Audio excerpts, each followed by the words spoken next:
আজকে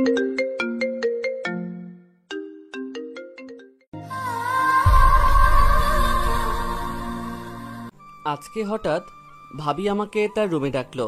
আমি হতভম্ব হয়ে ভয়ে ভয়ে একটু একটু করে এগোতে লাগলাম তার রুমে, কিন্তু রুমে দেখি কেউ নাই। হঠাৎ ভাবি তার রুমের দরজা বন্ধ করে দিল। আরে ভাবি, আমাকে ডাকছিলে না? ডাকছিলাম। তোকে আজ শায়েস্তা করব। শায়েস্তা? কিসের শায়েস্তা ভাবি? দেখ তাহলে, কিসের শায়েস্তা? তোকে আজ বাড়ি ছাড়া করেই ছাড়বো। কথা বলতে বলতে তার জামা ছিঁড়তে লাগলো আর চিৎকার করতে লাগলো, বাঁচাও বাঁচাও। আমি হতভম্ব হয়ে দাঁড়িয়ে দেখেই যাচ্ছি। হঠাৎ ভাইয়া এসে দরজা ধাক্কাতে লাগলো। এক পর্যায়ে দরজা লাথি মেরে ভেঙে দিল। তখনই ভাবি ভাইয়ার কাছে গিয়ে বলল, আমাকে বাঁচাও, তোমার ভাই আমাকে আজ সর্বনাশ করতে চেয়েছিল। না ভাইয়া, এমন কিছু আমি করিনি। ভাবি দরজা বন্ধ করে দিল আর তার গায়ের পোশাক ছিঁড়ে চিৎকার করতে লাগলো। সত্যি বলছি ভাইয়া, আমি কিছু করিনি। চুপ তুই, আমি নিজে চোখে দেখলাম, আজ তোকে শেষ করেই দিব। তখনই ভাইয়া একটা লাঠি এনে আমাকে ইচ্ছে মতো মারতে শুরু করলো। আমি চিৎকার করেই যাচ্ছি, কিন্তু কেউ আমার চিৎকার শুনছে না। এক পর্যায়ে আমাকে মেরে রক্তাক্ত করে দিয়েছে। উঠে দাঁড়াবার শক্তি পর্যন্ত নাই আমার। চলে যা তুই এই বাড়ি ছেড়ে, আর কোনোদিনও তোর এই মুখ দেখতে চায় না। আমি কোনো মতে উঠে দাঁড়ালাম। কিছু বলার শক্তি নাই আমার। সন্ধ্যা হয়ে এসেছে, তাই বাসা থেকে বের হয়ে জঙ্গলের পথ ধরলাম, যাতে কেউ আমাকে দেখতে না পায়। জঙ্গল পেরিয়ে একটা রাস্তায় উঠলাম। তখনই একটা ট্রাক এসে প্রচণ্ড বেগে ধাক্কা মেরে চলে যায়। আমি উড়ে একটা গাছের সাথে আছড়ে পড়ি এবং জ্ঞান হারিয়ে ফেলি। তারপর কিছু মনে নাই। হঠাৎ জ্ঞান ফিরল, কিন্তু আমি কোথায়? দেখলাম হাসপাতালের বেডে শুয়ে আছি। কে আমাকে এখন নিয়ে এসেছে? চিন্তায় পড়লাম। মাথাটা প্রচণ্ড ব্যথা করছে এখন। হঠাৎ একটা ডাক্তার এসে বলল, তোমার জ্ঞান ফিরেছে বাবা। আসলে তুমি এখানে 15 দিন ধরে আসো। কে আমাকে এখানে নিয়ে আসে স্যার? আমি নিয়ে আসছি। আসলে একটা বিশেষ বিষয় নিয়ে গবেষণা করছিলাম, তাই রাতে কিছু ঔপনিবেশিক গাছ আনার জন্য জঙ্গলের পাশে গিয়েছিলাম। তখনই তোমাকে মারাত্মক অবস্থায় পাই, তাই হসপিটালে ভর্তি করি। আপনার এই ঋণ কখনো শোধ করতে পারবো না স্যার। কি বলছো বাবা? এটা আমার দায়িত্ব। আচ্ছা, তুমি রেস্ট নাও, আমি আসছি। আচ্ছা স্যার। তখনই আমি ঘুমিয়ে পড়ি। আসলে একজন মানুষ কতটা ভালো হলে এমন কাজ করে, কিন্তু নিজের মানুষ বিশ্বাস করলো না। পরিচয়টা দেই আপনাদের। আমি নীরব, বাবা মায়ের দ্বিতীয় সন্তান। আমার ভাই বড় আর আমি ছোট। আমি যখন ক্লাস 7-এ পড়ি তখন আমার মা মারা যায়, আর তার কিছুদিন পর বাবাও মারা যায়। বাবা মা বেঁচে থাকতেই ভাইয়া বিয়ে করেছিল, কিন্তু মা বাবা মরে যাওয়ার পরে ভাবি আমাকে দেখতেই পারতো না। এখন আমি ক্লাস 9-এ পড়ি। এবার গল্পে আসা যাক। ঘুম ভাঙলো, কিন্তু ভীষণ মাথাটা ব্যথা করছে।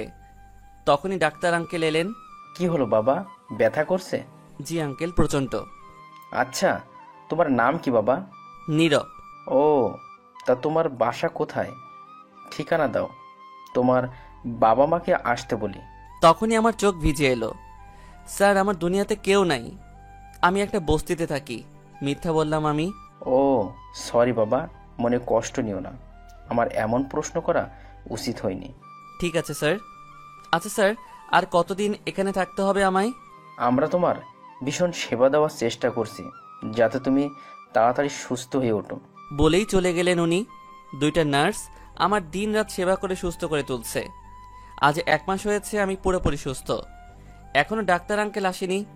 খুব সকাল, তাই আমি আমার গলায় চেইনটা একটা খামে ভরে রেখে দিয়ে আর একটা চিঠি দিয়ে হাসপাতাল থেকে চলে গেলাম অজানা এক উদ্দেশ্যে।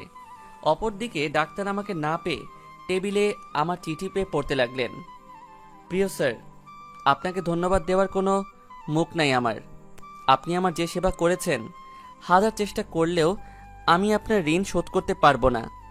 আমার চিকিৎসার জন্য অনেক টাকা খরচ হয়েছে আমি জানি, তবে সে টাকা আমার পক্ষে দেওয়া সম্ভব নয়। তাই এই স্বর্ণের চেইনটা দিয়ে গেলাম। বাবা মা মারা যাওয়ার সময় কিছুই দিতে পারিনি, তাই এই চেইনটাই দিয়েছে। আজ তার কাজে লাগলো। আপনাকে না বলে যাওয়ার জন্য বিশেষভাবে দুঃখিত স্যার। ভালো থাকবেন স্যার। স্যার চিঠিটা পড়ে চোখ দিয়ে অজস্র ধারায় কাঁদতে থাকে। এদিকে আমি পথে পথিক, তাই কোনো মতে ট্রেনে করে ঢাকায় এলাম কোনো কাজ পাবো বলে। তাই এক বস্তিতে গিয়ে উঠলাম। সেখানে অনেক মানুষ রয়েছে, তারা এক মুঠো খাদ্যের জন্য কত পরিশ্রম করে। আমি কোনো কাজ পাচ্ছিলাম না, তাই বস্তির পাশে একজন ব্যক্তির 50টা রিক্সা আছে। সে 200 টাকা নিবে, সকালে রিক্সা দিবে আর সন্ধ্যায় ফেরত নিবে। তাই আমি রাজি হলাম। সেখান থেকে একটা রিক্সা নিলাম। নতুন, আমি চালাতে পারি না, তাই ফুটপাতেই চালাই। প্রথম দিন ভাড়া পেলাম 345 টাকা। মালিককে 200 টাকা দিয়ে 145 টাকার মধ্যে কিছু খেলাম। রাত্রি হয়ে এসেছে, তাই ফুটপাতে একটা রুম আছে, সেটাকে পরিষ্কার করলাম।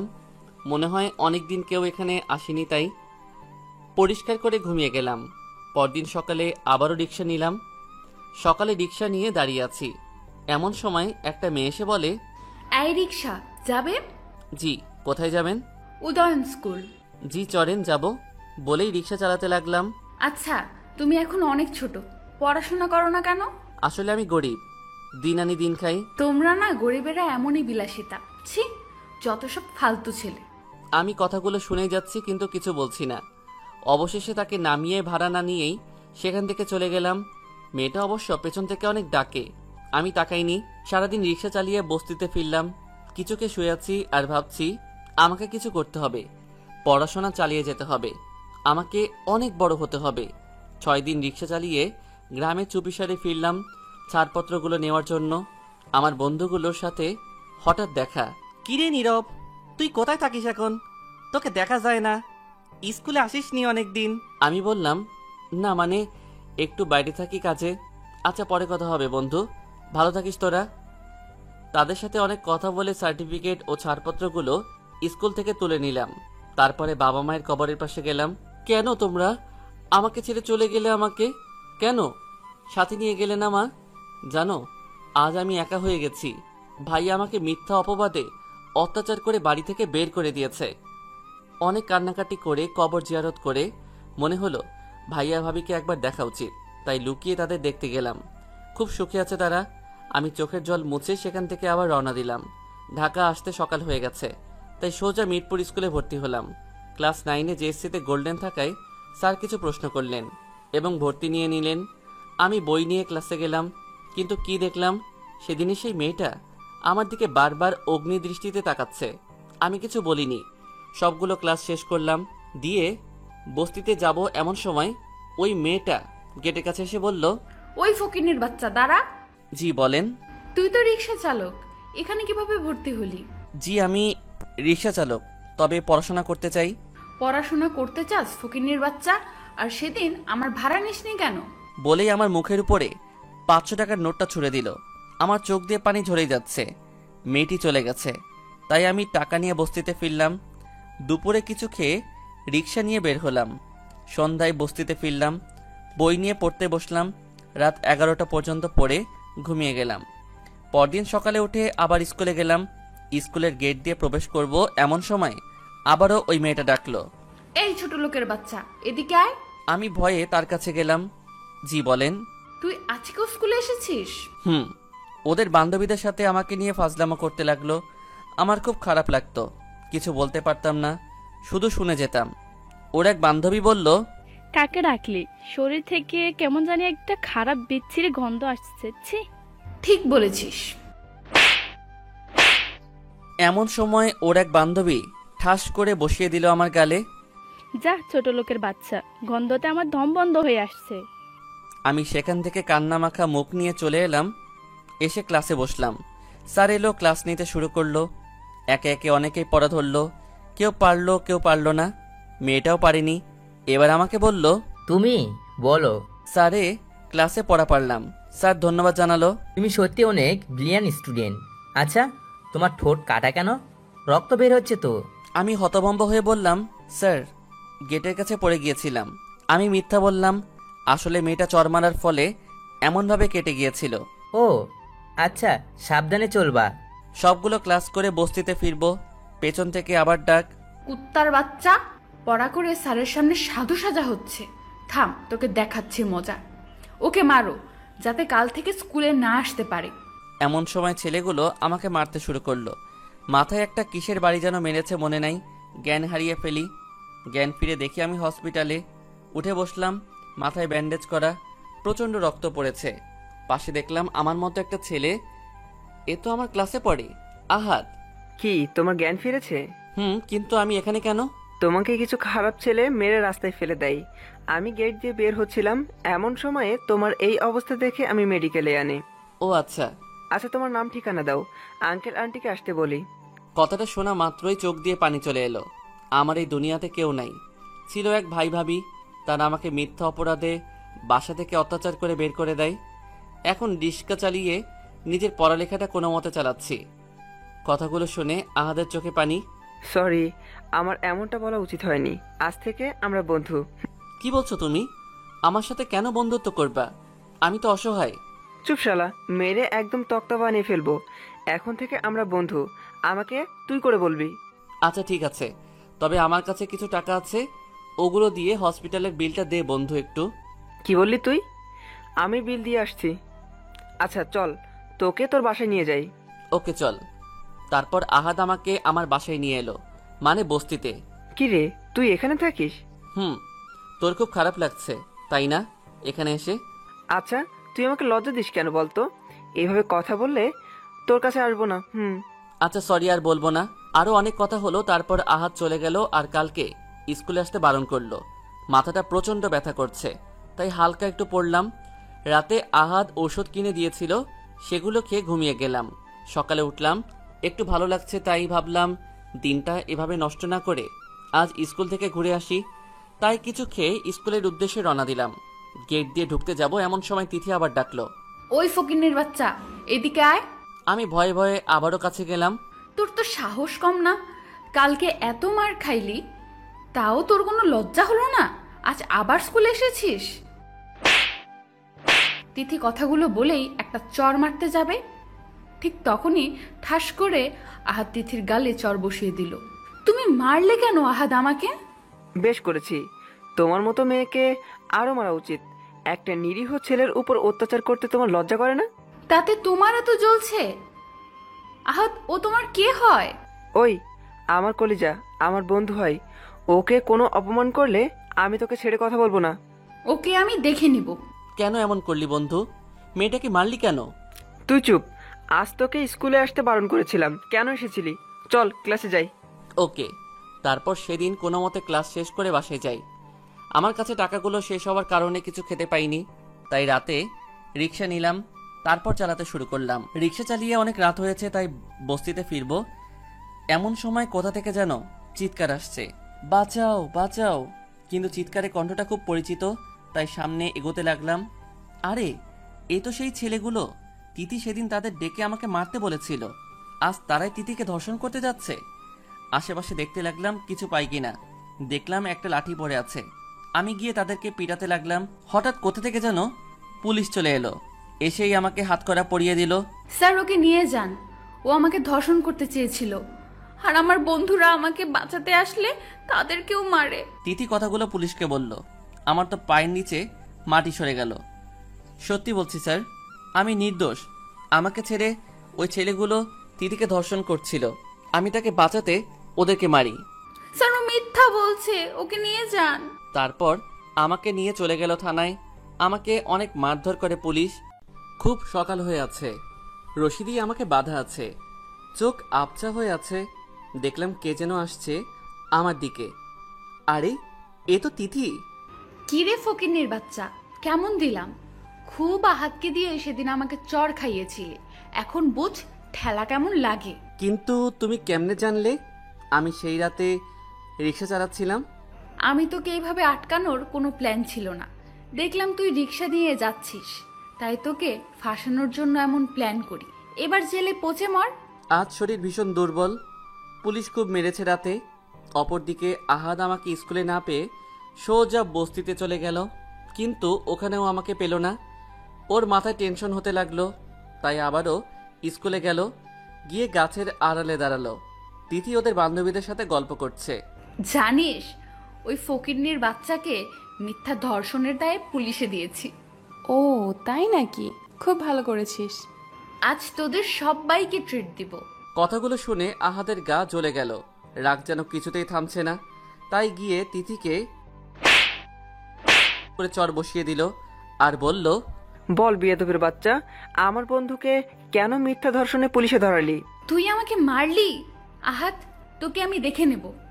আরে যা যা দেখে নিস, কিন্তু বলে রাখছি একদিন তুই নীরবের জন্য খুব কান্না করবি। কথাগুলো বলেই আহাদ থানায় চলে আসে। আরে আহাদ বাবা, তুমি এখানে? জি আঙ্কেল, আমি। আমার বন্ধু কই? কে তোমার বন্ধু বাবা? যাকে আপনি রাতে ধরে এনেছেন। ও আচ্ছা। ওকে জামিন করে দিন, না হলে বাবাকে বলে আপনার চাকরি খেয়ে দিব। আসলে আহাদের বাবা একজন ডিআইজি অফিসার। না না বাবা, ছেড়ে দিচ্ছি, কিন্তু প্লিজ তোমার বাবাকে কিন্তু বলো না। তারপর আমি তো আহাদকে দেখে পুরোই অবাক। হাবিলদারকে বলে আমাকে লকআপ থেকে বের করা হলো। আহাদ এসে আমাকে জড়িয়ে ধরলো আর কান্না করতে করতে বলল, কি অবস্থা করেছে বন্ধু তোর? এরপর থেকে কেউ যদি তোর গায়ে টাচ পর্যন্ত করে, তোকে ছেড়ে কথা বলবো না তাকে আমি। তারপর আহাদ আমাকে তার বাসায় নিয়ে গেল। কলিং বেল চাপ দিতেই একটা মহিলা দরজা খুলল। আসসালামু আলাইকুম আন্টি। ওয়ালাইকুম আসসালাম। কে তুমি বাবা? মা, ও আমার বন্ধু, আগে ভিতরে আসতে দাও, তারপর সব বলবো। আচ্ছা বাবা। তারপর ভিতরে গেলাম। সন্ধ্যা হয়ে এসেছে তাই কিছু খেয়ে আহাদ তার বাসার ছাদে নিয়ে গেল। দুজনে ছাদে গেলাম। তারপরে প্রাকৃতিক আবহাওয়া নিতে লাগলাম। মন ভালো হয়ে গেল। আচ্ছা, ওই যে ওই বাড়িতে দেখছিস বন্ধু? কোনটা? আরে পাশের ফ্ল্যাটের ওই উঁচু বিল্ডিংটা। দেখতে পাচ্ছি। কেন, ওটা তোদের বিল্ডিং নাকি? আরে পাগল না, ওটা তিথিদের বিল্ডিং। ওর বাবা ডাক্তার এবং সায়েন্টিস্ট, বাবার একমাত্র মেয়ে, কিন্তু একদম বিয়াদব। ও আচ্ছা। এইসব নিয়ে ওর সাথে অনেক কথা হলো। প্রায় রাত্রি নেমে এসেছে, তাই নিচে গেলাম দুজনেই। গিয়ে আন্টি খাবার বেড়ে দিল। খাবার খেয়ে সোফায় বসে আছি। আচ্ছা বাবা, তুমি কোথায় থাকো আর তোমার শরীরের এই অবস্থা কেন বাবা? আসলে আন্টি, তারপর আমার জীবনে ঘটে যাওয়া সমস্ত কিছু আন্টিকে বললাম। আন্টি কথাগুলো শুনে চোখের পানি আটকে রাখতে পারলো না। আজ থেকে আমার দুটো সন্তান, আহাদ ও নীরব। আমাকে আন্টি না, মা বলে ডাকবি বাবা। আন্টি কথাগুলো শুনে পানিতে টলমল করতে লাগলো। আসলে মানুষ কত ভালো হয়, না হলে এই পৃথিবী চলতো না। চল বাবা, শপিং এ চল। তারপর আন্টি আমাকে আর আহাদকে নিয়ে শপিংয়ে নিয়ে গেল। আমার স্কুল ড্রেস সহ কিছু পোশাক কিনে দিল। বাসায় ফিরে এলাম রাত 11টা বেজে গেছে। আচ্ছা আহাদ, তোর বাবা কই? বাবা কিছুদিনের জন্য বিদেশে গেছে। ও আচ্ছা। তারপর আন্টি বলল, তুই এখানেই থেকে যা সারা জীবনের জন্য। থাকবো মা, আগে আমাকে আমার জীবন যুদ্ধে সংগ্রামী হতে দাও। এই পরিবেশে থাকলে হয়তো দুঃখ কষ্ট না পেয়েই অনেক বড় হয়ে যাব, কিন্তু কোনো লাভ হবে না। প্লিজ মা, আমি প্রতিষ্ঠিত হলেই এখানে থাকবো। ঠিক আছে বাবা, মাঝে মধ্যে দেখা করিস। তারপর ঘুমিয়ে গেলাম। সকালে ঘুম থেকে উঠে নতুন পোশাক পরে দুজনেই একসাথে স্কুলে গেলাম। গেটে ঢুকেই আবারও তিথি ডাকছে, ওই ফকিন্নির বাচ্চা, এদিকে আয়। আমি আর আহাদ না শোনার ভান করে হেঁটেই যাচ্ছি। হঠাৎ পিছনে কাঁধে হাত দিয়ে ঘুরিয়ে, তোকে ডাকছি, কানে কথা যায় না? আসলে আমি শুনতে পাইনি। চল ক্লাসে যাই। ও, বন্ধুর উপরে দরদ উতলে পড়ছে। ফকিন্নিকে একদম রাজপুত্র বানিয়ে দিয়ে করে বসিয়ে দিল আহাদ। ও শুধু আমার বন্ধু না, ও আমার ভাই। তিথি মাথা নিচু করে আছে, কারণ সবাই তাকে দেখছে। ওই আহাত, তোকে আমি দেখে নেব, তুই আমাকে চিনিস না। আমরা ক্লাসে গেলাম। ক্লাস শেষ করে গল্প করছিলাম, আবার স্যার এলো। এভাবে সবগুলো ক্লাস শেষ করলাম। আহাদকে তার বাড়ি পাঠিয়ে আমি বস্তিতে গেলাম। সে অনেক জোরাজোরি করছিল তার বাসায় নেওয়ার জন্য। আমি গেলাম না। বস্তিতে এসে রুমটা পরিষ্কার করলাম। দুপুর হয়েছে তাই কিছু খেয়ে একটু বিশ্রাম নিলাম। বিকেলের দিকে রিক্সা নিয়ে বের হলাম। সন্ধ্যা হয়ে এসেছে, তাই বস্তিতে ফিরবো এমন সময় কোথা থেকে যেন আওয়াজ আসছে। আরে, এটা তো আহাদের গলা, কিন্তু ও কি কোনো বিপদে পড়েছে? না, আমাকে দেখতেই হবে। তাই এগোতে লাগলাম। দেখলাম ওই ছেলেগুলোর সাথে তিথিও আছে। আহাদকে মেরে মাটিতে ফেলে দিয়েছে। মাথা দিয়ে অনেক রক্ত বের হচ্ছে। আশেপাশে কেউ নাই। অনেক কষ্টে তাকে মেডিকেল নিয়ে এলাম রিক্সাতে করে। তাকে আইসিইউতে নিয়ে গেল ডাক্তার। কিছুক্ষণ পরে ডাক্তার এসে বলল, দেখো বাবা, পেশেন্টের অনেক রক্ত পড়েছে, এখনই 2 ব্যাগ A+ গ্রুপের রক্ত লাগবে, নয়তো পেশেন্টকে বাঁচানো যাবে না। স্যার, আমার রক্ত A পজিটিভ, আমার রক্ত দিয়ে ওকে বাঁচান স্যার প্লিজ। তোমার তো বয়স হয়নি, তাছাড়া 2 ব্যাগ রক্ত কিভাবে নিব আমি তোমার শরীর থেকে? স্যার, এখন বয়স দেখে হবে না, আগে ওকে বাঁচান প্লিজ। অনেক জোরাজোরি করে ডাক্তার বলে রাজি করিয়ে 2 ব্যাগ রক্ত দিলাম। মাথাটা ঝিমাচ্ছে, তাই আহাদের ফোন থেকে ফোন করে আন্টিকে সব খুলে বললাম। আন্টি শুনে তাড়াতাড়ি মেডিকেল চলে এলো। আমার মাথাটা ঝিমাচ্ছে, তাই আন্টিকে বলে রেখে আমি বস্তিতে ফিরলাম। গিয়ে বিছানায় গা এলিয়ে দিলাম। রাত্রি নেমে এসেছে, কিছু খাওয়ার শক্তি পর্যন্ত নাই, তাই ঘুমিয়ে পড়লাম। সকালে ঘুম থেকে সোজা মেডিকেলে গেলাম। আন্টি আহাদের পাশে বসে আছে, আর আহাদের জ্ঞান ফিরেছে, ওষুধ খাওয়াচ্ছে। দরজায় দাঁড়িয়ে আছি আমি, হঠাৎ আহাদ দেখে বলল, আরে নীরব, ও এখানে কেন? ভিতরে আয়। আচ্ছা কেমন আছিস এখন তুই? আমি সুস্থ। কালকে নীরব তোকে মেডিকেলে নিয়ে এসেছে, ওর মাথাটা ঝিমাচ্ছিল, তাই সে চলে গেছিল। ও আচ্ছা, তা নীরব তুই কিছু খাসনি মনে হচ্ছে, আয় খেয়ে নে, মা খাবার এনেছে। না, আমি খেয়েছি। মিথ্যা বলিস কেন? তোকে দেখলে বোঝা যায় তুই কিছু খাসনি, আয়। তারা অনেক জোরাজোরি করে আমাকে খাবার দিল। খাবার প্লেট হাতে নিয়ে বসলাম, তখন যেন মাথাটা ঝিমাচ্ছে, সাথে সাথে অজ্ঞান হয়ে গেলাম আমি।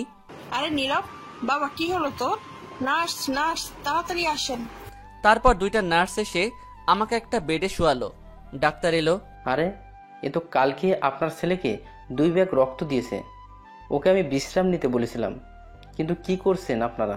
তারপরে আন্টি আর আহাদের চোখে ছলছল জল নিয়ে কান্না করতে থাকে। ডাক্তার, ওনাকে ভালো করে দিন, যত টাকা লাগে সব আমি দিব। আমরা যত সাধ্য চেষ্টা করছি। তারপর আমাকে গ্লুকোজ আর বিভিন্ন মেডিসিন খাওয়ানো হলো। আমি এখন প্রায় সুস্থ, সাথে আহাদও সুস্থ। আমি আর আহাদ প্রায় মেডিকেলে 17 দিন ছিলাম, যার ফলে স্কুলে যেতে পারিনি। দীর্ঘ 17 দিন পরে স্কুলে গেলাম আমরা দুজন। গেটে পা দিতেই দেখলাম তিথি তার বান্ধবীদের সাথে হেসে হেসে কথা বলছে। আহাদ তাদের দেখে তো ফুলছে। শান্ত হ বন্ধু, ও ওর পাপের শাস্তি পাবে একদিন। সেই দিনটা দেখার জন্য অপেক্ষায় আছে। তারপর আমরা সেখান থেকে ক্লাসে চলে গেলাম। তিথি আমাদের খেয়ালই করেনি। অতপর ক্লাসে স্যার এলেন। প্রেজেন্ট করার সময় আহাদ প্রথমে, তারপর আমি। আমার দুজনকে জবাবদিহিতা করতে হলো, এতদিন কেন আমরা স্কুলে আসিনি। তারপর স্যারকে বললাম অসুস্থ ছিলাম স্যার। তারপর প্রধান শিক্ষকের কাছে দরখাস্ত জমা দিয়ে আবার ক্লাসে এলাম। তিথি তো আমাদের দেখে রাগে ফুলছে। এইভাবে ক্লাসগুলো শেষ করে আহাদকে ওর বাসায় যেতে বললাম, কিন্তু গেল না। আমাকে একটা মোবাইলের দোকানে নিয়ে গেল। তারপর একটা মোবাইল আর একটা সিম কিনে দিল আমাকে। আমি নিতে চাইনি, এক প্রকার জোর করেই নিয়ে দিল। দিয়ে ও ওর বাড়িতে চলে গেল। আমি আমার বস্তিতে চলে এলাম। দুপুরে কিছু খেয়ে শুয়ে আছি, এমন সময় একটা কল এলো। আমি কল ধরলাম। হ্যালো, কে বলছেন? আমি আহাদ বলছি। শোন, আজ রিক্সা চালাসনি, আজ দেখা করিস সন্ধ্যার সময় আমাদের স্কুলের পাশে চায়ের দোকানে, কথা আছে। ঠিক আছে। তারপর আমি সন্ধ্যার সময় চলে গেলাম চাচার চায়ের দোকানে। দেখলাম আহাদও এলো। কি রে, কেমন আছিস? ভালো, তুই? ভালো আছে। তারপর চা খেয়ে দুজনে আড্ডা দিলাম। দিয়ে উঠে দুজনে একই রাস্তা দিয়ে হাঁটছি আর গল্প করছি। হঠাৎ কোথা থেকে আওয়াজ আসছে, একটা মেয়ের কণ্ঠ, বাঁচাও বাঁচাও। আমি শিওর হলাম এটা তিথির গলার আওয়াজ। তাই আমি আর আহাদ এগিয়ে আহত থেকে দেখতে লাগলাম। দেখলাম সেই ছেলেগুলো তিথির পোশাক খোলার চেষ্টা করছে। চল বন্ধু, ও বিপদে পড়েছে, ওকে বাঁচাই। কি তুই এর পরেও ওই বেয়াদব মেয়েকে বাঁচাবি? এটা ওর নতুন ফন্দি, তোকে আর আমাকে ফাঁসানোর জন্য। না রে বন্ধু, এটা ওর ফন্দি না। দেখ ওর জামাটা কেমন ছিঁড়ে দিয়েছে। চল আমরা তাকে বাঁচাই। আর তারপর আহাদ আর আমি 2টা লাঠি নিলাম। ওদের সামনে যেতে একজন বলল, এবারে তোরা চলে যা বলছি, এটা আমাদের মুখের আহার, ওরে আজ আমরা রেপ করব। আমি রেগে গিয়ে ওর মাথা বরাবর একটা দিলাম বাড়ি। সাথে সাথে অজ্ঞান হয়ে পড়ে গেল। বাকি 3 জন আমাদেরকে মারতে আসে। দুজনে মিলে ইচ্ছে মতো পিটালাম। ওরা সবাই রাস্তায় পড়ে কোকাচ্ছে। আহাদ পুলিশকে কল করলো। পুলিশ এসেছে। এদের নিয়ে যান স্যার, এরা তিথিকে ধর্ষণ করতে চেয়েছিল। হ্যাঁ বাবা, নিয়ে যাচ্ছি। এদের এমন থেরাপি দিব, এরা আজীবন জেল থেকে বের হতে পারবে না। তারপর ওদেরকে নিয়ে চলে গেল। দেখলাম তিথির জামাটা বেশ ছিঁড়ে গেছে। তাই আহাদ একটা গেঞ্জি পরেছিল শুধু, আর আমি ভিতরে গেঞ্জি আর বাইরে শার্ট। তাই আমি শার্টটা খুলে তিথিকে দিয়ে দিলাম। আমি ফকিন্নির বাচ্চা, কিন্তু মানুষের ইজ্জতেরও দাম বেশি, তাই এই ফকিন্নির বাচ্চা শার্টটা দিলাম আপনাকে। সরি নীরব, আমাকে ক্ষমা করে দাও। আমি আবার তোমরা দুজনকে মারার জন্য ওদের কাছে এসেছিলাম, কিন্তু ওরা আমার সর্বনাশ করতে চেয়েছিল। তোমরা না থাকলে আজ আমার খারাপ কিছু করে ফেলতো। কথাগুলো বলেই কান্না করতে লাগলো। আমি আর আহাত চলে গেলাম উক্ত জায়গা থেকে। কালকে স্কুলে গেলাম, গেট দিয়ে ঢুকে হাঁটছিলাম, পেছন থেকে তিথি বলল, নীরব, তোমার সাথে আমার কথা আছে, একটু এদিকে আসো প্লিজ। ছোট লোকের বাচ্চার সাথে কি কথা থাকতে পারে তোর? তখন তিথিকে দেখলাম পুরা অনুতপ্ত মুখ নিয়ে নিচে তাকিয়ে আছে। আহাত বলিস কি? ঠিকই বলছি, যা বলার এইখানে বল, আমরা আবার ক্লাসে যাব। শুধু 5 মিনিট প্লিজ, একটু এইদিকে চলো। আচ্ছা ঠিক আছে চলো। আহাত কিন্তু পুরাই বেজার মুখ, তারপরও গেল। প্লিজ নীরব, আমাকে ক্ষমা করে দাও। আরে আমি তো ক্ষমা করে দিয়েছি, এভাবে বলার কি আছে? তখন তিথি আমাকে জড়িয়ে ধরলো। আহাত তো অবাক, কারণ যে কালকে ওকে কতই না অপমান করলো আর আজকে জড়িয়ে ধরলো। কিছুক্ষণ পরে আহাদের পা ধরে পড়ে গেল। প্লিজ আহাত, আমাকে ক্ষমা করে দাও। ক্ষমা করতে পারি একটি সত্যে। বলো, আমি তোমাদের সব শর্ত মানতে রাজি। তোমার ওই বাজে মার্কে মেয়েগুলো তুমি আনফ্রেন্ড করবা, আর আমরা 3 জন হব প্রিয় বন্ধু। যদি রাজি থাকো তাহলে বলো। সত্যি বলছো? সত্যি। তিথি তো মহা খুশি।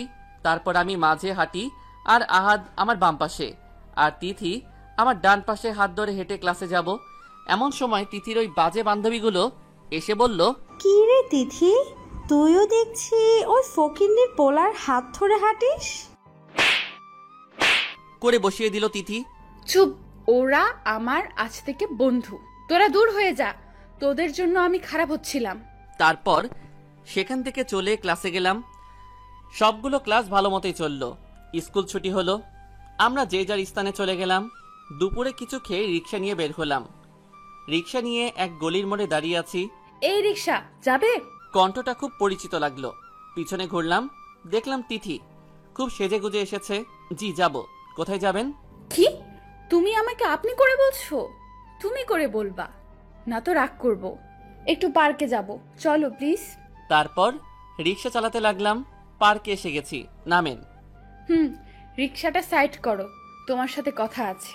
না, আমাকে ভাড়া মারতে হবে, চলি। তোমাকে বলেছি না কথা আছে। ওর রাগ দেখে সাইডে করলাম, দিয়ে আমাকে পার্কে নিয়ে গেল। একটা ফুল গাছের নিচে দুজনে বসলাম। আচ্ছা নীরব, তোমার পরিবারে কে কে থাকে? কথাটা শোনা মাত্র আমার চোখে জল চলে এলো। আরে তুমি কান্না করছো কেন? আসলে আমার বাবা মা বেঁচে নাই, থাকার মতো এক ভাই ও ভাবি ছিল। তারপর ঘটে যাওয়া সমস্ত কিছু খুলে বললাম আমি। আমি কত বড় অন্যায় করেছি, একটা এতিম ছেলেকে আমি এত অন্যায় অত্যাচার করেছি। দেখলাম তিথির দু চোখ বেয়ে পানি ঝরছে। আরে তুমি কাঁদছো কেন? প্লিজ নীরব, তুমি আমাকে ক্ষমা করে দাও, আমি তোমার উপর না জেনে অনেক অন্যায় করেছি। আরে পাগল, আমি তোমাকে ক্ষমা করে দিয়েছি। তারপর তিথি আমাকে জড়িয়ে ধরে কান্না করতে লাগলো। তোমাকে আর বস্তিতে থাকতে হবে না, তুমি আমার বাসায় থাকবা। না তিথি, আমি পারবো না। আমার মিশন সম্পন্ন না হওয়া পর্যন্ত কারো দয়ায় চলবো না। আচ্ছা তোমার নাম্বার দাও। কেন? দাও বলছি। তারপর নাম্বার দিলাম। সন্ধ্যা হয়ে এসেছে, এবার উঠি। হ্যাঁ আচ্ছা চলো। তারপরে আবার তিথিকে নিয়ে গলির মোড়ে নামিয়ে দিলাম। এই নাও 1000 টাকা। না না থাক, লাগবে না। তিথি তুমি আমার বন্ধু, আর বন্ধুর কাছে টাকা নিতে হয় না। তিথি অনেক জোরাজোরি করলো, আমি নিলাম না। আসলে আমার কাছে টাকা নাই, তাই রাতে কিছু খেতে পেলাম না, তাই পানি খেয়ে পড়তে বসলাম। রাত 11টা বেজে গেছে। হঠাৎ কল এলো এক আননোন নাম্বার থেকে।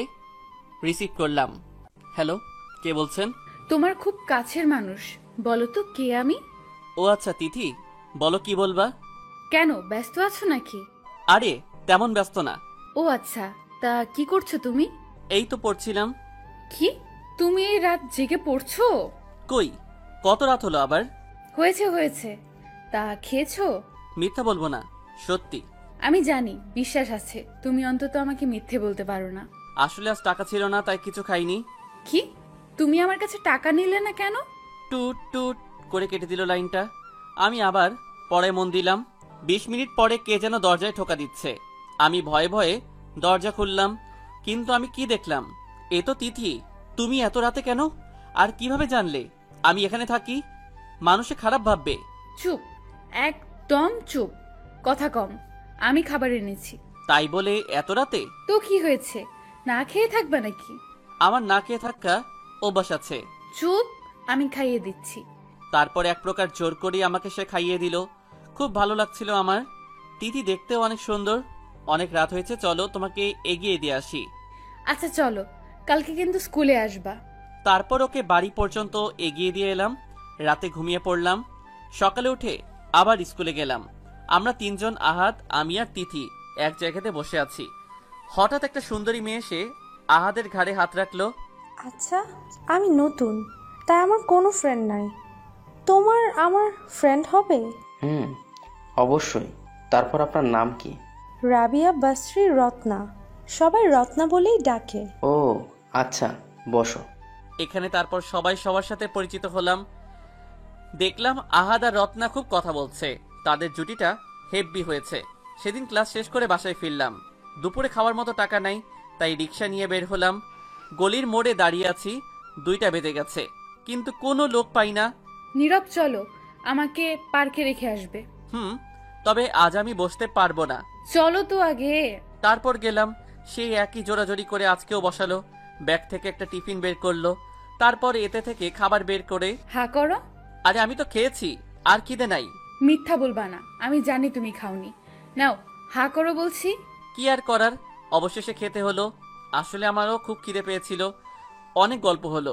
সন্ধ্যা হয়ে এসেছে, তাই আমি তিথিকে গলির মোড়ে নামিয়ে চলে যাব এমন সময় 1000 টাকা দিয়ে বলল, আজ তুমি যদি টাকা না নাও তাহলে তোমার সাথে কোনো সম্পর্ক রাখবো না। তাই বাধ্য হয়ে নিতে হলো। এই পড়াশোনা নিয়ে 3 মাস চলে গেল। এখন তিথি আমাকে অনেক কেয়ার করে। অপরদিকে আহাদ আর রত্না খুব ভালো চলছিল। আমরা 4 বন্ধু খুব প্রিয় হয়ে উঠলাম। একদিন আমি, আহাদ আর তিথি বসে আছি। হঠাৎ রত্না এসে আহাদকে প্রপোজ করে। I love you. কি? আমি শুধু তোমাকে বন্ধু ভাবতাম, তুমি এত নিচে নামতে পারো? আমি সত্যি তোমাকে অনেক ভালোবাসি, তোমাকে ছাড়া বাঁচবো না। আমি ভালোবাসি না তোমাকে, শুধু বন্ধু ভাবি। তখনই রত্না সেখান থেকে কাঁদতে কাঁদতে চলে গেল। কাজটা ঠিক করলি না আহাদ? কথাটা বলেই আমিও রত্নার পিছনে ছুটলাম। দাঁড়াও রত্না। আমি মরে যাব। আহাদ আমাকে ভালোবাসে না, বেঁচে থেকে কি লাভ? তখন ওর হাতটা ধরলাম। শোনো রত্না, আহাদ তোমাকেও খুব ভালোবাসে। আমি কথা দিচ্ছি, তোমাদের এক করে দিব। তখনই রত্না আমাকে জড়িয়ে ধরে বলল, সত্যি করে বলছি, আমি আহাদকে ছাড়া বাঁচবো না। হ্যাঁ, কথা দিলাম। তারপর রত্নাকে নিয়ে আহাদের কাছে আসছি। অপরদিকে, আহাত, তুমি তো ওকে খুব ভালোবাসতে, কেন এই ব্যবহার করলে? আমি শুধু একটু মজা করছিলাম, দেখি ও কি করে। এটা তুমি ঠিক করোনি আহাত, চলো ওর কাছে। তখন তিথি আহাদের হাত ধরে টেনে নিয়ে যাচ্ছে। মাঝপথে দুজনের দেখা। আমি আর তিথি মুচকি মুচকি হাসছি। ওদিকে ওরা দুইজন দুজনের চোখের দিকে তাকিয়ে আছে। তুমি আমাকে এত ভালোবাসো? মোটেও না। ও, তাহলে আমি যাই। এক পা বাড়িয়ে দেখো, পা ভেঙে ফেলবো। কথাটা বলেই আহাদের বুকে ঝাঁপিয়ে পড়লো আর কপালে কিস করতে লাগলো।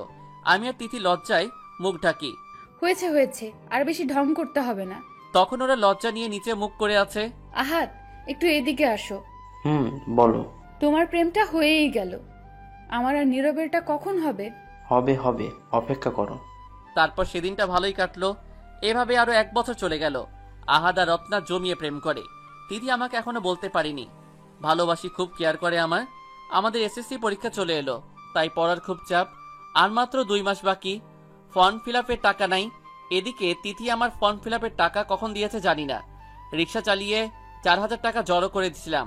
তিথি, একটু অফিসে এসো তো। কেন? ফর্ম ফিল আপের টাকা দিব তাই। ওটা আমি সবার আগেই দিয়ে দিয়েছি। কেন? দিয়েছি, তোমার কাছে টাকা ছিল না তাই।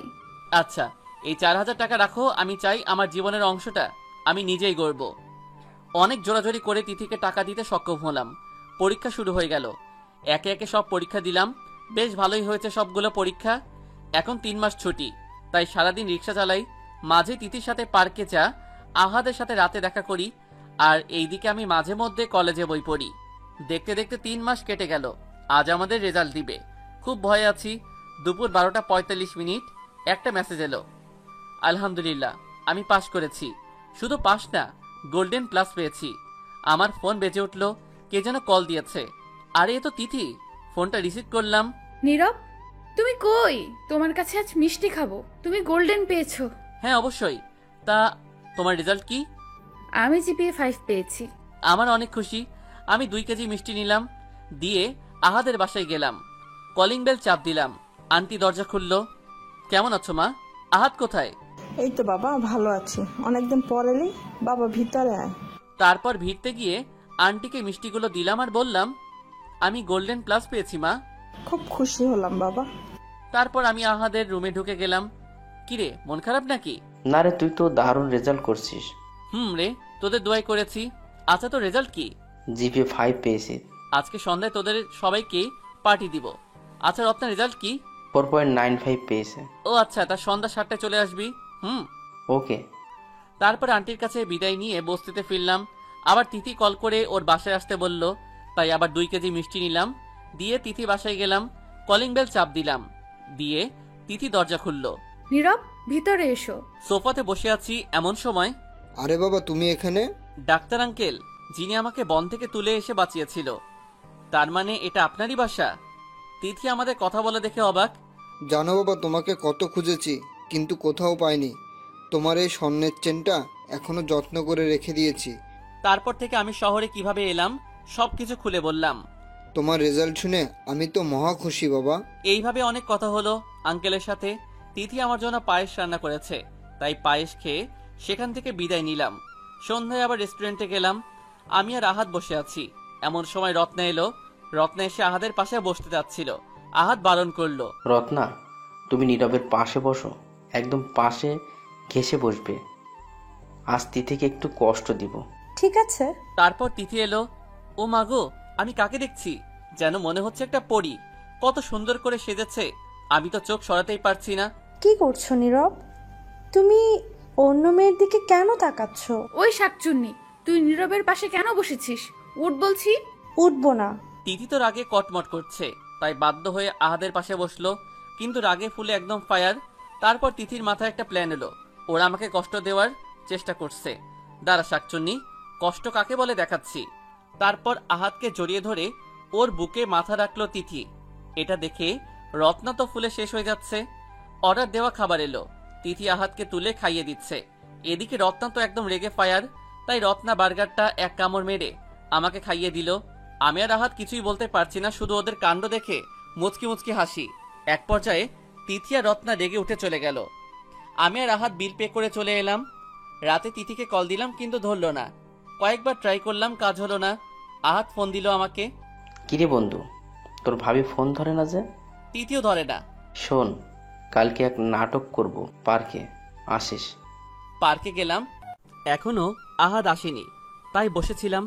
হঠাৎ যা দেখলাম, তিথি একটা ছেলের সাথে বসে খুব হেসে হেসে কথা বলছে। যা দেখে আমার কষ্টটা দ্বিগুণ হয়ে গেল। আমি তাকে মনে মনে অনেক ভালোবেসে ফেলেছিলাম, কিন্তু আমার ধারণা ভুল। তিথি শুধু আমায় ভালো বন্ধু ভাবত, আর কিছুই না। তাই মনের শোকে অন্য জায়গাতে বসলাম। আহাদ এলো। কিরে, মন খারাপ নাকি তোর? না রে, বল কি প্ল্যান করবি? আমার এই অভিমান ভালো লাগছে না। রত্না রাত থেকে কথা বলিনি, খুব কষ্ট হচ্ছে, তাই ওদের কাছে ক্ষমা চেয়ে নিচ্ছি। তাই কর, ভালো হবে। তারপর আহাদ রত্নার কাছে ক্ষমা চেয়ে নিল। আবার তাদের ভালো নতুন করে ফুটে উঠল। অপর দিকে আমি রয়ে গেলাম, তিথি ভালোবাসা থেকে বঞ্চিত। রাতে বস্তিতে এসে অনেক কান্না করলাম। কলেজে ভর্তির ফর্ম ছেড়েছে, তাই আমার মোট নাম্বার 1276 থাকার কারণে মিরপুর কলেজে ভর্তি হলাম। ক্লাস গেলাম, দেখলাম তিথি আহাদ রত্নার সাথে পার্কে যে ছেলের সাথে বসে কথা বলছিল সেও ভর্তি হয়েছে। ক্লাস শেষ করে আমি আহাদ রত্না একসাথে বসে কথা বলছিলাম। হঠাৎ তিথি আর ওই ছেলেগুলো। হাই বন্ধুরা, আমরা পরিচিত হই। তারপর আমরা পরিচয় দিলাম সবাই। এই ছেলেটা কে? ও, তোদের তো বলাই হয়নি। বন্ধু, এ রাজীব, আমার বয়ফ্রেন্ড। তার মুখে কথাটা শুনে মনে এক হতাশা সৃষ্টি হলো। তারপর তিথি আর রজব চলে গেল। সরি বন্ধু, আমার একটু ফাজলামের জন্য তুই এত ভালোবাসা হারালি। আরে না, আমি ওকে ভালোবাসবো কোন দুঃখে? আমি কোথায় আর ও কোথায়? ওকে ভালোবাসতে হলে আমাকে 7 বার জন্ম নিতে হবে। আহাদের চোখে জল, সাথে রত্নার মন খারাপ, তাই সেদিন কলেজ থেকে চলে গেলাম। দুপুরে কিছু খেয়ে রিক্সা নিয়ে বের হলাম। গলির মোড়ে দাঁড়িয়ে আছি। এই রিস্কা যাবে? যাব। কোথায় যাবেন? আরে নীরব, তুমি তুমি রিক্সা চালাও? হুম। কিন্তু কেন? সেটা না হয় তিথির কাছে শুনবেন। তারপর তাদেরকে নিয়ে রিক্সা চালাতে লাগলাম। তিথি আর রজব খুব হেসে হেসে কথা বলছে, যা শুনে কষ্টতে আমার বুকটা ফেটে যাচ্ছে। তারপর তাদেরকে পার্কে নামিয়ে দিয়ে চলে এলাম। মনে খুব কষ্ট। রাতে বস্তিতে ফিরলাম। না, আমাকে পড়ালেখাতে অনেক জোর দিতে হবে। তারপর কলেজে গেলাম। আগের চাইতে পড়ালেখাতে অনেক জোর দিয়েছি। মনটা ভীষণ খারাপ, কারোর সাথে তেমন মিশি না। আহাদ, রত্না তাদের সাথে প্রয়োজন ছাড়া না। এইভাবে 1 মাস কেটে গেল। আজ আমার খুব জ্বর, তাই কলেজে যেতে পারলাম না। আহাদ বিকেলে কল করলো, কলেজে আসিনি, একটু কাজ ছিল। তাকে মিথ্যা বললাম। সেদিন রাতে অনেক জ্বর, তাই পরদিন তাও কলেজে যেতে পারলাম না। এইভাবে 3 দিন কলেজে যেতে পারলাম না। 4 দিনকার দিন এত জ্বর চেপে ধরেছে যে মাঝে মধ্যে জ্ঞান হারিয়ে ফেলি। কে যেন বারবার কল দিচ্ছে, কিন্তু কলটা ধরতে পারার মতো শক্তি নাই আমার। জ্ঞান হারিয়ে ফেলি। যখন জ্ঞান ফিরেছে তখন নিজেকে হসপিটালের আবিষ্কার করলাম। চোখ খুলে দেখি আমি হসপিটালে, আর আমার পাশে রয়েছে তিথি। খুব কান্না করেছে মনে হয়, চোখের নিচে কালো দাগ পড়ে গেছে। তিথি ঘুমাচ্ছিল। আমার লড়াচড়া দেখে সে জেগে উঠে কান্না করতে থাকে। আমি সরি নীরব, আমাকে মাফ করে দাও। আরে তুমি কাঁদছো কেন? আর আমি এখানে কেন? কে নিয়ে এসেছে আমাকে? তুমি 4 দিন কলেজে আসোনি দেখে দেখে আমি তোমাকে অনেক মিস করি। তারপর তোমাকে কল দিই, কিন্তু তুমি কল ধরছিলে না। আমার টেনশন বেড়ে যায়, তাই আমি সোজা তোমার রুমে যাই। রুমে গিয়ে দেখি তুমি অজ্ঞান হয়ে পড়ে আছো। তাই আহাদকে কল করে আসতে বলি, আর তোমাকে হসপিটালে নিয়ে আসি। আচ্ছা তিথি, রজব ভাইয়া কই? আমি সরি বললাম তো। সরি মানে? কিসের সরি? আসলে রাজীব আমার মামাতো ভাই। তোমরা সেদিন রেস্টুরেন্টে কষ্ট দিয়েছিলে আমায়, তাই এই নাটক করে তোমাদের কষ্ট দিলাম। কিন্তু আমার জন্য তুমি অনেক কষ্ট পেয়েছো। সরি। আমি তোমার জন্য আমি কষ্ট পেয়েছি মানে? কিছু না। কিরে, তোর জ্ঞান ফিরছে? বন্ধু। তিথি না থাকলে তুই চলে যেতি। তুই 4 দিন ধরে অজ্ঞান ছিলি। তিথি তোকে সারাক্ষণ সেবা করে সুস্থ করে তুলেছে। মেয়েটা তোকে অনেক ভালোবাসে রে। কি বলিস? তিথি কেন আমাকে ভালোবাসবে? ও কত ধনী, আমার মতো গরিবকে কেন ভালোবাসবে ও? তখন তিথি আমার উপরে ঝাঁপিয়ে পড়লো আর ঠোঁটে কামড়ে ধরলো। আহাদ লজ্জাতে বাইরে চলে গেছে। অনেকক্ষণ পরে ছাড়লো। কি করলে এটা? যা করলাম ভালোই করেছি। আমি তোমাকে ভালোবাসি। যদি তুমি না করো তাহলে আমি বুঝতেই পারছো কি করতে পারি। মাথা খারাপ হয়েছে তোমার? তোমার বাবা কখনোই আমাদের মেনে নিবে না। আমি মানিয়ে নেব তোমাকে, চিন্তা করতে হবে না। তুমি পুরোপুরি সুস্থ হও, ফুল দিয়ে আমাকে কলেজে সবার সামনে প্রপোজ করবা। আমি পারবো না। কি পারবা না? দাঁড়া শালা। বলে আবারও আমার উপর ঝাঁপিয়ে পড়লো। এবার আমার ঠোঁট মনে হচ্ছে ছিঁড়ে খাবে। অনেকক্ষণ পরে ছাড়লো। মনে হচ্ছে দমটা বেরিয়ে যাবে। ভিতরে আসতে পারি? কিরে, তোদের শেষ হলো না এখনো চলবে? তখন তিথি লজ্জাতে আমার বুকে মুখ লুকালো। আমারও ভালো লাগছিল, কারণ আমি ভালোবাসার মানুষ পেয়েছি। তুমি তো এবার এইচএসসি পরীক্ষায় গোল্ডেন প্লাস পেয়েছো। আমি আজ মহা খুশি। এই 2 বছরের মধ্যে আমাদের মাঝে খুনসুটি ভালোই চলতে থাকে, কখনো রাগ কখনো অভিমান। এইভাবে 2 বছর কেটে যায়। আমি আর তিথি ঢাকা বিশ্ববিদ্যালয়ে চান্স পেয়েছি। রত্না আর আহাত পাবলিক বিশ্ববিদ্যালয়ে ভর্তি হয়েছে। আমি একটা ছোট পার্ট টাইম জব করি, এতে আমার পড়ালেখাটা ভালো মতোই চলে। তিথি আর আমি ইংলিশ ডিপার্টমেন্টে। এটা আমাদের সৌভাগ্য। সৃষ্টিকর্তাই হয়তো আমাদের মিল করে রেখেছিল। একদিন দুজনেই ক্লাস করে বের হই। হঠাৎ একটা ছেলে তিথিকে প্রপোজ করে। আমার পাশে এটা কে জানো? হবে হয়তো তোমার ফ্রেন্ড। ও আমার শুধু বন্ধু না, ও আমার কলিজা, আমার স্বামী। কি তুমি বিবাহিত? কেন যে প্রপোজ করতে গেলাম থাকে। তখন আমি আর তিথি হেসে চলেছি। এইভাবে আরো 3 বছর কেটে গেল। আমাদের ভালোবাসাটা এতটা গভীরতা হয়েছে যে কেউ কাউকে ছাড়া থাকতে পারি না। মা, তোর সাথে আমার কথা আছে। কি কথা বাবা, বলো। তোর তো বয়স হচ্ছে, তাই বলছি তোর বিয়েটা সেরে ফেলতাম। কি? আমি বিয়ে করতে পারবো না। আমি একজনকে ভালোবাসি। সে কে মা? তাকে নিয়ে আসিস, পছন্দ হলেই ওর সাথে তোর বিয়ে দিব। তিথি তো মহা খুশি। তারপরের দিন জোর করেই আমাকে নিয়ে গেল। আঙ্কেল আমাকে দেখেই অবাক। এই তুই কাকে নিয়ে এসেছিস? ওর কি আছে যে তোর সাথে ওর বিয়ে দিব? কি বলছো বাবা তুমি? আমি নীরবকে ছাড়া কাউকে বিয়ে করব না। তুই আজ নীরবকে ছাড়বি, না হয় আমার বাড়ি ছাড়বি। আমি এই বাড়ি গাড়ি চাই না বাবা, আমি শুধু নীরবকে চাই। তারপর তিথি আমার হাত ধরে চলে যেতে লাগলো। তখনই আঙ্কেল হাসতে শুরু করলো। আমরা পিছনে ঘুরে তাকালাম। হাসছো কেন বাবা? আমি পাগল হয়ে গেছি তাই। কি যা তা বলছো? ঠিকই বলছি। তুই শুধু নীরবকে পছন্দ করিস না, আমিও অনেক আগেই নিয়ত করেছিলাম নীরবের সাথেই তোর বিয়ে দিব। তখনই তিথি দৌড়ে গিয়ে তার বাবাকে জড়িয়ে ধরল। হ্যাঁ রে মা, তোকে দেখছিলাম কতটা ভালোবাসিস তুই তোর ভালোবাসাকে। তুমি শুধু কষ্ট দিলে কেন বাবা?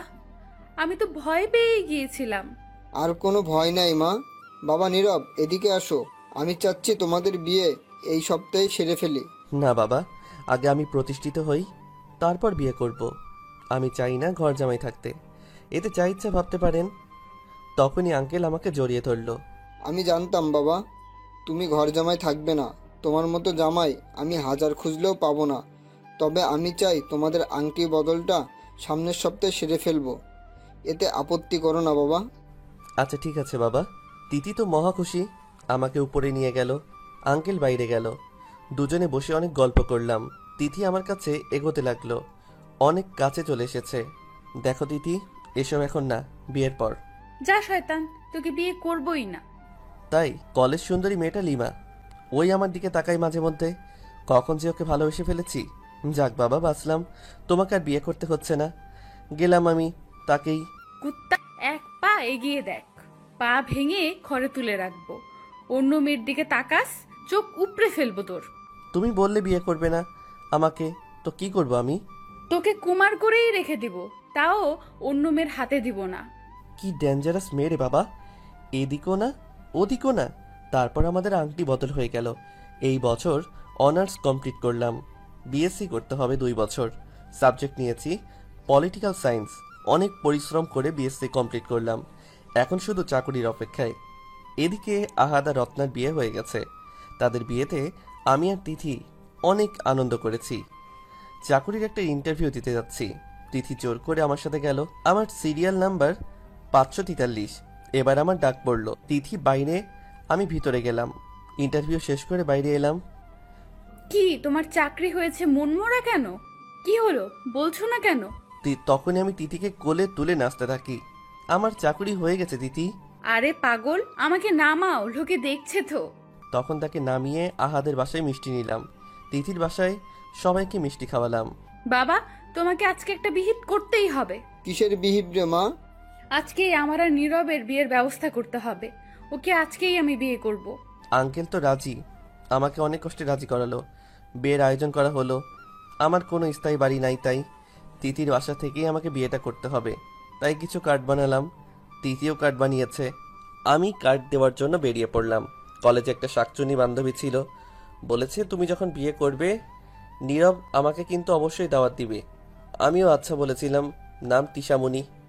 ওর বাসায় গেলাম, কলিং বেল চাপ দিতেই ওর আম্মু দরজা খুললো। কে বাবা তুমি? আন্টি, আমি তিশার ফ্রেন্ড, ও বাড়িতে আছে? বাবা, ও ওর রুমেই আছে। এসো বাবা, ভিতরে এসো। তারপর ওর রুম দেখিয়ে দিল, দরজা খোলাই আছে। আসতে পারি ম্যাম? আরে নীরব, কখন এলে? কতদিন পরে দেখা। এই তো এখনই। তারপর বিয়ের কার্ডটা তুলে দিলাম ওর হাতে। নীরব, তুমি বিয়ে করছো? তোমাকে অবশ্যই আসতে হবে। আসবো। এইভাবে অনেক কথা হলো। তারপর তার কাছ থেকে বিদায় নিয়ে আরো অনেক বন্ধুকে কার্ড দিলাম। আরে আমি তো ভুলেই গেছিলাম লিমাকে কার্ড দিতে। ওটাও একটা কলেজ জীবনের বন্ধু। তাদের সাথে না মিশলেও ভালোবাসা ছিল আকাশ সমতুল্য। অবশেষে সবাইকে কার্ড দেওয়া শেষ হলো। বিয়ের আর মাত্র 1 দিন বাকি। আজ গায়ে হলুদ। তিথি সব বন্ধু বান্ধবী চলে এসেছে, আমারও বন্ধু বান্ধবী চলে এসেছে। গায়ে হলুদ সন্ধ্যা। তিথিকে সবাই গায়ে হলুদ দিয়ে আমাকে দেওয়ার পালা। তিথি আমার কিছু দূরে সামনে চেয়ারে বসে আছে, সবাই আমাকে গায়ে হলুদ দিচ্ছে। এবার তিশা আর লিমা এসেছে। লিমা গায়ে হলুদ দিয়ে চলে গেল। আহাদ আর রত্না গায়ে হলুদ দিয়েছে। সবশেষে তিশা এসেছে, আমাকে কানে কানে বলছে, দোস্ত, তোর তিথিকে একটু রাগায়। ট্রাই করতে পারিস, তবে খুব বেশি না, মেয়ে আবার খুব রাগী। তখনই তিশা আমার হাত ধরে তুলল, তারপর ঘাড়ে হাত দিয়ে গালে হলুদ লাগালো। এটা দেখে তো তিথি রাগে ফুলে শেষ। তারপর তিশা আমাকে বলল, দোস্ত, কোলে তুল আমাকে। তারপর ওকে কোলে তুলেছিলাম। এটা দেখে তো তিথি রাগে ফায়ার, তাই সে সেখান থেকে উঠে চলে গেল। এইভাবে অনেক আনন্দ করলাম আমি, আহাদ, রত্না, তিশা, লিমা, আরো অনেকেই। বিয়ের দিন কাজী সাহেব বলল, মা কবুল বলো। কবুল কবুল কবুল। তিথি এক ঝটকে 3 বার কবুল বলে দিল। তাই দেখে তো সবাই অবাক। যা দেখে সবাই হাসাহাসি শুরু করে দিল। তার আমার কাছে এলো, আমিও বললাম এইভাবে বিয়েটা হয়ে গেল আমার আর তিথির। সব অতিথি বিদায় নিয়েছে, আহাত শুধু আছে। আমি আর আহাত ছাদে ছিলাম। যা বন্ধু, ঘরে যা, তিথি একাই আছে। আজকে বাবা মার কথা খুব মনে পড়ছে রে। তারা থাকলে আমার বিয়েতে খুব আনন্দ করত। এইভাবে মন খারাপ করিস না, যা বন্ধু। তারপরে রুমে গেলাম, তিথি বিছানায় বসে আছে। আমার আশা শব্দ শুনে আমাকে সালাম করলো, তারপর বিছানায় গেল। ওই তুই নিচে ঘুমা। কেন? আজ আমার বাসর রাত। কিসের বাসর? তখন তো তিশাকে কোলে নিলি, যা ওর কাছে যা। বুঝতে পারলাম খুব রেগে আছে। আজ আমি অনেক ক্লান্ত, তাই বালিশ নিয়ে ফ্লোরে শুয়ে পড়লাম। 30 মিনিট পর কে যেন কান্না করছে। লাইট অন করে দেখি তিথি আমার পাশে বসে কান্না করছে। আরে পাগলি, কান্না করছো কেন? তুমি আমাকে ভালোবাসো না, অভিমানে নিচে শুতে বললাম বলে শুয়ে যাবে। সরি তিথি, তখন তোমাকে রাগানোর জন্য অমনটা করেছি। আমি তোমাকে কোনো মেয়ের পাশে সহ্য করতে পারি না, প্লিজ কোনো মেয়ের সাথে মিশো না। কথা দিচ্ছি আর তোমাকে কখনোই কষ্ট দিব না। তারপর তিথিকে জড়িয়ে ধরে বিছানায় শুয়ে পড়লাম। আজ 12 দিন হয়ে গেল আমাদের বিয়ে হওয়া। অপরদিকে আমার চাকরিতে জয়েন করার ডেট এসেছে। আপনাদের তো বলাই হয়নি আমি কি চাকরি পেয়েছি, ম্যাজিস্ট্রেট, জেলা পর্যায়ে। তাই অফিসে কোন জেলাতে পড়েছি কাগজপাতি নিতে গেলাম। আরে এটা তো আমার জেলাতে পড়েছি, চাঁপাইনবাবগঞ্জ। খুব আনন্দ মনে, তাই আমার শ্বশুরকে বলে একটা ফ্লাইট কিনলাম চাপাইয়ে দিয়ে তিথিকে নিয়ে রওনা দিলাম। আহাদের কাছে বিদায় নিয়েছি, তারপর ফ্লাইটে উঠলাম। তিথি আর আমার সংসার ভালোই চলতে লাগলো। এইভাবে 1 মাস কেটে গেল। হঠাৎ একদিন মা বাবার কথা মনে পড়ল, তাই গাড়ি নিয়ে তাদের কবরের পাশে গেলাম। দীর্ঘ 12 বছর পরে এই কবরস্থানে এলাম। কেমন ছেলে আমি, নিজের বাবা মার কবরে মাঝে মধ্যে আসি না। আশেপাশে অনেক কবর হয়েছে, বাবা মায়ের কবরটা বসে গেছে। সেখানে অনেকক্ষণ থেকে কবর জিয়ারত করে গাড়িতে উঠলাম বাসা যাওয়ার উদ্দেশ্যে। গাড়ি চালাচ্ছি, হঠাৎ মাথাটা কেমন ব্যথা করে উঠল, তাই পাশে গাড়িটা দাঁড় করালাম। 1 বোতল পানি কিনতে গেলাম দোকানে। পানি কিনে ফিরছিলাম, তখন হঠাৎ একটা ছোট বাচ্চা, আঙ্কেল কিছু টাকা দেন না, কিছু কিনে খাবো। বাচ্চা মেয়েটাকে দেখে আমার মায়া লাগলো, তাই তাকে সাথে করে একটা রেস্টুরেন্টে নিয়ে গেলাম। আঙ্কেল, আমি কিচ্ছু খাবো না, বাড়িতে বাবা অসুস্থ, কাজে যেতে পারে না, তাই খাবার খাওয়া হয় না। আজ 3 দিন ধরে বাবা মা না খেয়ে আছে। কথা শুনে খুব বুকে ব্যথা হলো। আচ্ছা বাবা, তোমার বাসায় নিয়ে চলো আমায়। তারপর 5 কেজি চাউল, অন্যান্য তরকারি সহ অনেক কিছু কিনলাম আর মেয়েটার সাথে চলতে লাগলাম। আরে পথটা কেমন চেনা চেনা লাগছে। হঠাৎ একটা বাড়ির সামনে নিয়ে এলো মেয়েটা। আমার বুঝতে বাকি রইল না এটা আমার বাবার বাড়ি, মানে বর্তমানে দাদা আর ভাবি থাকে। তাহলে দাদা অসুস্থ না, আমি ওনাদের সামনে যাব না। কি হলো আঙ্কেল, চলেন ভিতরে। তারপর আমি রুমালটা পকেট থেকে বের করে মুখে নিলাম। এমনিতেই 12 বছর পর আমাকে চিনতে পারতো না, তাও বেঁধে নিলাম। চলো বাবা ভিতরে। তারপরে ভিতরে গেলাম। মা, মা দেখো কে এসেছে। কে এসেছে রে মা? ভাবি সামনে এলো। ভাবি কেমন আগের চাইতে শুকিয়ে গেছে, কালো হয়ে গেছে। কে ভাই তুমি? আমি আমি আমি এই জেলার ম্যাজিস্ট্রেট। আমি চাই আমার জেলাতে কোনো অসহায় মানুষ না থাকে, তাই এগুলো নিন প্লিজ। ভাই, এই গরিব বাড়িতে এসেছেন, একটু বসেন। আচ্ছা, আপনার স্বামী কোথায়? উনি অসুস্থ, আসেন আমার সাথে। তারপর ভাইয়ের সামনে নিয়ে গেল। এ কি অবস্থা হয়েছে আমার ভাইয়ার? তাকে দেখে চোখ দিয়ে পানি চলে এলো। কোনো মতো সেদিন ম্যানেজ করে ভাবির হাতে 10,000 টাকা দিয়ে সাথে আমার নাম্বার দিয়ে সেখান থেকে চলে এলাম। বলে এলাম কোনো বিপদে পড়লে ফোন দিবেন।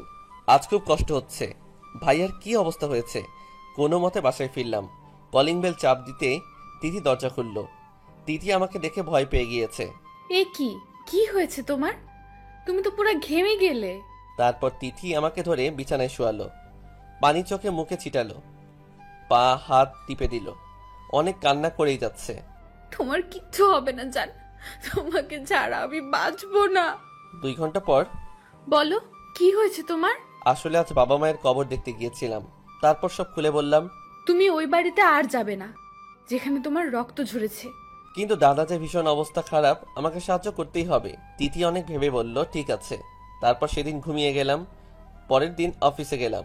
অফিস শেষ করে বাসায় ফিরবো তো দেখলাম সেই বাচ্চা মেয়েটা, মানে আমার ভাতিজি রাস্তায় পাশে দাঁড়িয়ে কান্না করছে। আমি গাড়ি দাঁড় করালাম। কি হয়েছে বাবা, কাঁদছো কেন? আঙ্কেল, আমার বাবা মেডিকেলে। কোন মেডিকেলে? চলো। তারপর আমি মেডিকেলে গেলাম।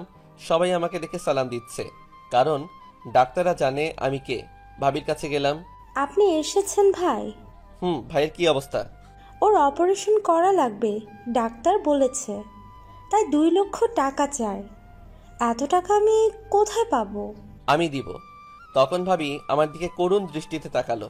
তোমাকে খুব চেনা চেনা লাগছে ভাই। মানে? তোমার কপালের চুলটা তুলো তো ভাই। এ আমি কি করলাম? ভাবি আমাকে চিনে ফেলেছে, কারণ কপালে আমার একটা জন্মগত কাটা দাগ আছে। কি হলো ভাই, তুলো না। কেন, আমার কপালে কি আছে? না ভাই, তোমাকে খুব চেনা লাগছে, তাই দয়া করে তুলো। অনেক জোরাজোরি করলো, তাই আস্তে আস্তে কপালের চুল উপরে উঠালাম। এ কি নীরব ভাই, তুই? আমাকে ক্ষমা করে দে ভাই। আর 8 বছর ধরে মনে মনে কষ্ট পাচ্ছি তোর জন্য ভাই। না ভাবি, তোমার উপরে আমার কোনো রাগ নেই। তুমি যে আমার মা সমতুল্য। দেখলাম ভাবির চোখ স্পষ্ট ভুলে ছাপ দেখলাম। হঠাৎ ডাক্তার এসে বলল, স্যার, পেশেন্ট খুব সিরিয়াস, এখনই অপারেশন করতে হবে। এক্ষুনি অপারেশনের ব্যবস্থা করুন। ঠিক আছে স্যার। তারপর সেখান থেকে বিদায় নিয়ে চলে এলাম বাসায়। কি হয়েছে গো তোমার? মন এত কেন খারাপ তোমার?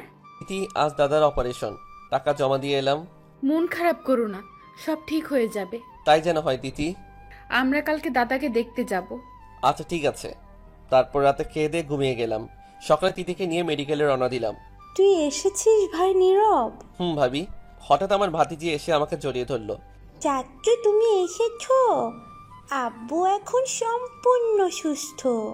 তারপর তিথি কোলে নিল আমার ভাতিজিকে। তোমার আম্মুর নাম কি? আমার নাম আশা। তুমি তো ভারী মিষ্টি মা। কিন্তু তুমি কে? আমি তোমার আন্টি হই, আমাকে ছোট আম্মু বলে ডাকবা। আচ্ছা ঠিক আছে। চলো ভাবি, ভাইয়াকে দেখে আসি। তারপর ভাইয়ার কাছে গেলাম। বেডে শুয়ে আছে, চোখ বন্ধ করে আছে। আমি গিয়ে কপালে হাত দিলাম। দাদা। তারপর দাদা চোখ খুললো। কে? আমি ভাইয়া, নীরব। কি, তোকে আমার সামনে আসতে বারণ করেছিলাম না? তারপর উঠে দাঁড়িয়ে আমাকে একটা জোরে ঠাস ঠাস করে বসিয়ে দিল। চটটা এতই জোরে মেরেছে যে ঠোঁট কেটে রক্ত ঝরেছে। এ কি কি করলে তুমি?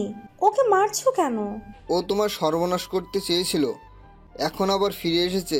ওকে চলে যেতে বলো, ওর মুখ আমি দেখব না। নীরব আমার সর্বনাশ করতে চায়নি। মানে কি বলছো তুমি? হ্যাঁ, ঠিকই বলছি।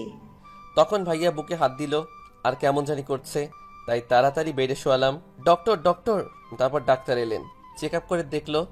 আপনারা রোগীকে বেশি উত্তেজিত করে ফেলেছেন, উনি সুস্থ না হওয়া পর্যন্ত কেউ আর দেখা করতে পারবেন না। তারপর এইভাবে 1টা মাস কেটে গেল। তিথিকে নিয়ে আবার হসপিটালে গেলাম। ভাইয়া এখন প্রায় সুস্থ। আমি দরজাটায় দাঁড়িয়ে আছি। ভাইরে, আমাকে ক্ষমা করে দে। আমি তোর অনেক অত্যাচার করেছি না জেনে। তুই চাইলে আমাকে শাস্তি দিতে পারিস। কি বলছো তুমি ভাইয়া? আমার কোনো অভিমান নাই। তারপর ভাইয়াকে জড়িয়ে ধরলাম। আচ্ছা ভাই, মেয়েটাকে? আমি লজ্জায় কিছু বললাম না। বুঝেছি, আর লজ্জা পেতে হবে না। তোদের খুব সুন্দর মানিয়েছে। আমাকে ক্ষমা করে দাও বোন, আমার জন্য তোমার স্বামী খুব কষ্ট সহ্য করেছে। আরে ভাবি, কি করছেন? আপনি আপনার ভুল বুঝতে পেরেছেন, এটাই অনেক। আচ্ছা, তুই এত বড় হলি কি করে? তুমি যখন আমাকে মেরে বাড়িতে থেকে তাড়িয়ে দাও, তখন আমি রাস্তায় ট্রাকের সাথে ধাক্কা খাই। মরে যাওয়ার মতো অবস্থা আমার। তিথির বাবা আমাকে হসপিটালে ভর্তি করে, সেখানে আমি 15টা দিন জ্ঞান হারিয়েছিলাম। তারপরে চুপিসারে একদিন সেখান থেকে ঢাকায় চলে আসি। এই এলাকায় একবার এসেছিলাম, ছাড়পত্র তুলে নিয়ে যাই, ঢাকায় ভর্তি হই, রিক্সা চালিয়ে পড়ালেখার খরচ চালিয়েছি। তারপর আমার জীবনে ঘটে যাওয়া সবকিছু খুলে বললাম। এই 12 বছর আমি অনেক সংগ্রাম করেছি ভাইয়া। তিথির ভালোবাসা আমাকে সাহস জুগিয়েছে। ভাই আমার কথা শুনে কেঁদে ফেললেন। সব দোষ আমার জন্য তুই এত কষ্ট পেয়েছিস ভাই। তারপর আমাকে জড়িয়ে ধরে কান্না করতে লাগলো। আর তারপর থেকে আমরা সবাই এক হয়ে যাই। সবাই আমাদের জন্য দোয়া করবেন।